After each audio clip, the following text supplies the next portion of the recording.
ಕರಾವಳಿ ಭಾಗದಲ್ಲಿ ಭಾರಿ ಮಳೆ ಆಗ್ತಾ ಇದೆ. ಈ ಹಿನ್ನೆಲೆಯಲ್ಲಿ ಕಡಲು ಕೊರೆತ ಕೂಡ ಶುರುವಾಗ್ಬಿಟ್ಟಿದೆ. ಕಡಲು ಕೊರೆತದಿಂದ ಕಣ್ಮರೆ ಆಗ್ತಿದೆ ಬಟ್ಟಪ್ಪಾಡಿ, ಮಂಗಳೂರು ಹೊರವಲಯದ ಬಟ್ಟಪ್ಪಾಡಿ ಪ್ರದೇಶ ಅಂದ್ರೆ ಭೂ ಪ್ರದೇಶವನ್ನ ಆಹುತಿ ಮಾಡಿಕೊಳ್ತಾ ಇದೆ ಕಡಲು ಕೊರೆತ.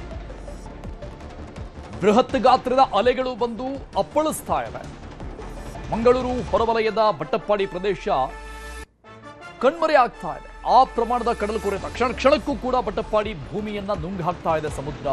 ಅಂದ್ರೆ ಅದರ ಸಮುದ್ರದ ವ್ಯಾಪ್ತಿ ಜಾಸ್ತಿ ಆಗ್ತಾ ಇದೆ. ಪ್ರವಾಸಿಗರ ಸ್ವರ್ಗವಾಗಿದ್ದಂಥ ಬಟ್ಟಪ್ಪಾಡಿ ಕಡಲ ಕಿನಾರೆ ಅಂದ್ರೆ ತುಂಬಾ ಜನ ವಿಸಿಟ್ ಕೊಡ್ತಿದ್ರು. ಇಲ್ಲಿ ಐಷಾರಾಮಿ ರೆಸಾರ್ಟ್ಗಳಿದೆ, ಹೋಮ್ ಸ್ಟೇಗಳಿದೆ.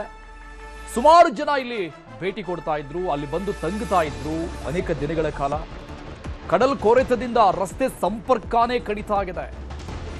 ಸಮುದ್ರದ ಒಡಲು ಸೇರ್ತದೆ. ರೆಸಾರ್ಟ್, ಹೋಮ್ ಸ್ಟೇಗಳು, ಅಲ್ಲಿರುವಂತಹ ಕಟ್ಟಡ ಎಲ್ಲ ಅಪಾಯದಲ್ಲಿರುವಂತಹ ಬಟ್ಟಪ್ಪಾಡಿ ಪ್ರದೇಶದ ಮನೆಗಳು ಕೂಡ ಎಲ್ಲವನ್ನೂ ಆಹುತಿ ಮಾಡಿಕೊಳ್ತಾ ಇದೆ ಸಮುದ್ರ. ಪ್ರಾಣ ಭೀತಿಯಿಂದ ಮನೆಗಳನ್ನೇ ತೊರೆದು ಹೋಗಿದೆ ಕುಟುಂಬಗಳು. ಇಡೀ ಬಟ್ಟಪ್ಪಾಡಿ ಊರಲ್ಲಿ ಇರೋದು ಒಂದೇ ಮನೆ. ಸದ್ಯಕ್ಕೆ ಮನೆ ಬಿಟ್ಟು ತೆರಳಲು ಒಪ್ತಾ ಇಲ್ಲ ದಯಾವತಿ ಅನ್ನುವಂತಹ ವೃದ್ಧೆ. ಉಳಿದಂತ ಎಲ್ಲ ಮನೆಗಳನ್ನ ಖಾಲಿ ಮಾಡ್ಕೊಂಡು ಹೋಗಿದ್ದಾರೆ ಕುಟುಂಬಸ್ಥರು. ಬಟ್ ಒಬ್ಬ ವೃದ್ಧೆ ಮಾತ್ರ ಆ ಪ್ರದೇಶದಲ್ಲಿ ಇರುವಂತದ್ದು. ಕಡಲಿನ ಆರ್ಭಟ ನಾವು ನೋಡ್ತಾ ಇದ್ದೀವಿ ದೃಶ್ಯದಲ್ಲಿ. ಇಂಚಿಂಚು ಭೂಮಿಯನ್ನ ಕ್ಷಣ ಕ್ಷಣಕ್ಕೂ ಆವರಿಸಿಕೊಳ್ತಾ ಇದೆ ಸಮುದ್ರ. ಆ ಮಟ್ಟಿನ ಬೃಹತ್ ಗಾತ್ರದ ಅಲೆಗಳು ಬಂದು ಅಪ್ಪಳಿಸ್ತಾ ಇದೆ. ಬರ್ತಾರೆ ಹೋಗ್ತಾರೆ ಎಲ್ಲರ ಮಾಡ್ತಾರೆ. ಯಾರು ಒಂದು ದೊಡ್ಡವರು ಯಾರು ಬರುವುದಿಲ್ಲ, ನೋಡುವುದಿಲ್ಲ. ಈಗ ನಾನು ಒಬ್ಬಳೇ ಇರೋದು. ಎಲ್ಲರೂ ಹೇಳ್ತಾರೆ ಏನು ಮಾಡೋದು, ನನಗೆ ಕೂತ್ಕೊಳ್ಳಲಿದೆ ವಿಧಿ ಇಲ್ಲ. ನಾನು ಈಗ ಎಲ್ಲಿಯಾದರೂ ನನ್ನ ಮಗನ ಹತ್ತಿರಕ್ಕೆ ಹೋದೆ, ಇಲ್ಲದ ಉಚ್ಚಿಲ ಮಗಳ ಹತ್ತಿರಕ್ಕೆ ಹೋದೆ. ಅಲ್ಲಿ ಹೋದರೆ ಇಲ್ಲಿ ಏನಾದರೂ ಬಂದು ಆದರೆ ನನಗೆ ಗೊತ್ತುಂಟ. ಆವತ್ತು ಹೋಗುವಾಗಲೂ ಹಾಗೆ ನಾನು ಎಲ್ಲೋ ಇದ್ದೆ. ಈಗ ಯಾರು ಹೇಳುವುದಿಲ್ಲ. ಆದರೂ ಬಂದು ಯಾರಾದರೂ ನೋಡಬೇಕಲ್ಲ. ದುಡಿಮೆಗೆ ನಮ್ಮ ಮಕ್ಕಳು ಹೋಗ್ತಾರಲ್ಲ ಬೇರೆಯವರು, ಅವರಿಗೆ ಈಗೆಲ್ಲ ಬರಲಿಕ್ಕೆ ಉಂಟು, ದಾರಿ ಇಲ್ಲ. ಒಂದು ಮನೆ ರಿಪೇರಿ ಮಾಡುವ, ಮನೆ ಇದು ಮಾಡುವ ನಮ್ಮ ಜಾಗ ಉಂಟು, ನಮ್ಮ ತಂದೆ ತಾಯಿಯ ಹಿರಿಯರದ್ದು ಜಾಗ ಉಂಟು, ಒಮ್ಮೆ ಹೋಗಿ ನೋಡುವ ಅಂತ ಹೇಳಿದರೆ ಯಾರು ಬರಲಿಕ್ಕೆ ಆಗುದಿಲ್ಲ. ಏನು ಮಾಡುವುದು, ರೋಡು ಇಲ್ಲ. ಈಗ ಹೋಗ್ತದೆ ಎಲ್ಲ. ಬಟ್ಟಪ್ಪಾಡಿ ಅಡ್ರೆಸ್ ಇರುವುದಿಲ್ಲ. ನಮಗೆ ಏನು ಮಾಡಲಿಕ್ಕೆ ಆಗುದಿಲ್ಲ. ನಾನು ಎಲ್ಲಿಗೆ ಹೋಗಬೇಕು? ನನಗೆ ಒಂದು ಮೊನ್ನೆ ಹುಷಾರಿಲ್ಲ, ಅದಕ್ಕೆ ಮತ್ತೆ ಮನೆಯಲ್ಲೇ ಇದ್ದ ಕಷಾಯ ಅದು ಇದು ಎಲ್ಲ ಮದ್ದು ಹಾಕಿ ಮಾಡಿ ಇದು ಮಾಡೋದಲ್ಲದೆ ಒಬ್ಬದೇ ಭಯ ಆಗ್ತದೆ. ಏನಾಗ್ತದೆ, ಯಾರು ಏನು ಮಾಡ್ತಾರೆ, ಯಾರು ಬರ್ತಾರ, ದೇವರ ಮೇಲೆ ಭಾರ ಹಾಕುದು ಅಷ್ಟೇ ಅಲ್ಲದೆ ನಮಗೆ.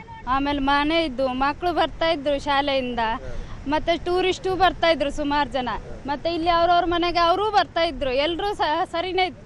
ಈಗ ನೋಡಿದ್ರೆ ಈ ಸಮುದ್ರ ಜೋರಾಗಿ ಮತ್ತೆ ಇದೆಲ್ಲ ಬಂದು ಎಲ್ಲ ಬಿದ್ದು ಮನೆ ಎಲ್ಲ ಹೋಗಿ ಈಗ ಅವ್ರವ್ರ ಪಾಡಿಗೆ ಅವ್ರು ದುಡ್ಕೊಂಡು ಹೋಗ್ಲಿ. ಇಲ್ಲೇ ಇದ್ರೆ ಏನಾಗಲ್ಲ. ಇಲ್ಲಿಂದ ಹೋಗ್ಬೇಕಾದ್ರೆ 1 ಕಿಲೋಮೀಟರ್ ಬೇಕು. ಹೋಗಿ ಅವ್ರು ಕೆಲಸ ಮಾಡಿ ಬರುವಾಗಲೇ ಸುಸ್ತು. ಇಲ್ಲಿ ಯಾರು ನಡ್ಕೊಂಡು ಹೋಗ್ತಾರೆ, ಯಾರು ನಡ್ಕೊಂಡು ಬರ್ತಾರೆ ಇಲ್ಲಿಂದ? ಸ್ವಲ್ಪ ರೋಡ್ ಆದರೆ ಅಲ್ಲಿಂದ ಬೈಕ್ ಆದರೂ ಬರ್ಬೋದು, ರಿಕ್ಷಾ ಆದರೂ ಬರ್ಬೋದು ಮನೆ ತನ. ಈಗ ಒಂದು ರೆಸ್ಟ್ ಆಗುತ್ತಲ್ಲ ಅಂತ ಬರ್ಬೋದು. ಈಗ ಏನಿಲ್ಲ ನಮಗೆ. ಈ ಬಗ್ಗೆ ಗ್ರೌಂಡ್ ರಿಪೋರ್ಟ್ ಕೊಟ್ಟಿದ್ದಾರೆ ನಮ್ಮ ಪ್ರತಿನಿಧಿ ಕಿಶನ್ ಶೆಟ್ಟಿ. ನೋಡೋಣ.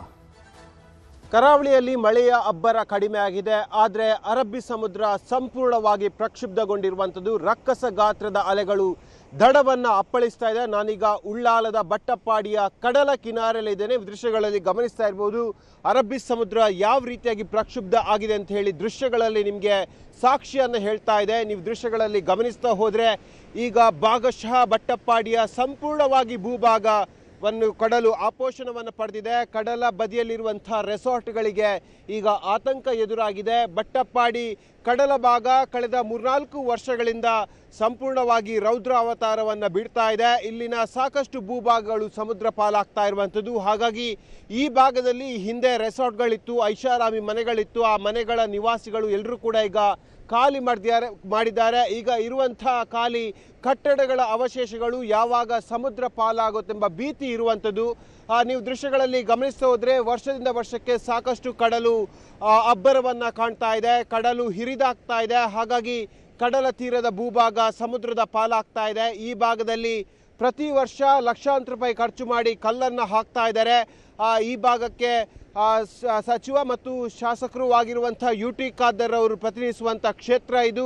ಈ ಭಾಗದಲ್ಲಿ ಶಾಶ್ವತವಾಗಿ ತಡೆಗೋಡೆಯನ್ನು ನಿರ್ಮಾಣ ಮಾಡಬೇಕೆಂಬ ಬಹುಕಾಲದ ಬೇಡಿಕೆ ಅದು ಬೇಡಿಕೆಯಾಗಿಯೇ ಉಳಿದಿದೆ. ಹಾಗಾಗಿ ಬಟ್ಟಪ್ಪಾಡಿ, ಉಚ್ಚಿಲ, ಸೋಮೇಶ್ವರ ಈ ಭಾಗದ ಜನರು ಸಾಕಷ್ಟು ವರ್ಷಗಳಿಂದ ಆಗ್ರಹವನ್ನು ಮನವಿಯನ್ನು ಮಾಡ್ತಾ ಇದ್ರು ಈ ಭಾಗಕ್ಕೆ ಶಾಶ್ವತವಾಗಿ ತಡೆಗೋಡೆಯನ್ನು ಮಾಡಬೇಕಂತೇಳಿ. ಆದರೆ ಯಾವುದೂ ಕೂಡ ಅವರ ಬೇಡಿಕೆಗಳಿಗೆ ಪುರಸ್ಕಾರ ಸಿಕ್ಕಿಲ್ಲ. ಹಾಗಾಗಿ ಕಡಲು ಮತ್ತಷ್ಟು ರೌದ್ರ ಅವತಾರವನ್ನು ತೋರ್ತಾ ಇದೆ. ಈ ಬಾರಿ ಮಳೆಗಾಲ ಬಹಳಷ್ಟು ಕ್ಷೀಣವಾಗ್ತಾ ಇದೆ. ಮಳೆ ಊಹಿಸಿದಷ್ಟು ಪ್ರಮಾಣದಲ್ಲಿ ಮಳೆ ಬರ್ತಾ ಇಲ್ಲ, ನಿರೀಕ್ಷಿತವಾಗಿ ಮಳೆ ಬರ್ತಾ ಇಲ್ಲ. ಆದರೆ ಕಳೆದ ಒಂದು ವಾರದಿಂದ ಸುರಿದಂಥ ಭಾರಿ ಮಳೆಗೆ ಕಡಲು ಪ್ರಕ್ಷುಬ್ಧವಾಗಿ ಈಗ ಅಬ್ಬರವನ್ನು ಕಾಣ್ತಾ ಇದ್ದೀರಿ, ಕಡಲ ಅಬ್ಬರವನ್ನು ಕಾಣ್ತಾ ಇದ್ದೀರಿ. ತಮ್ಮನ್ನು ತಾವೇ ರಕ್ಷಣೆ ಮಾಡಿಕೊಳ್ಬೇಕೆಂಬ ಮನವಿಯನ್ನು ಜಿಲ್ಲಾಡಳಿತ ಮಾಡಿದೆ. ಕ್ಯಾಮರಾಮನ್ ನಿಖಿಲ್ ಸುವರ್ಣ ಜೊತೆ ಕಿಶನ್ ಶೆಟ್ಟಿ, ನ್ಯೂಸ್ 18 ಮಂಗಳೂರು.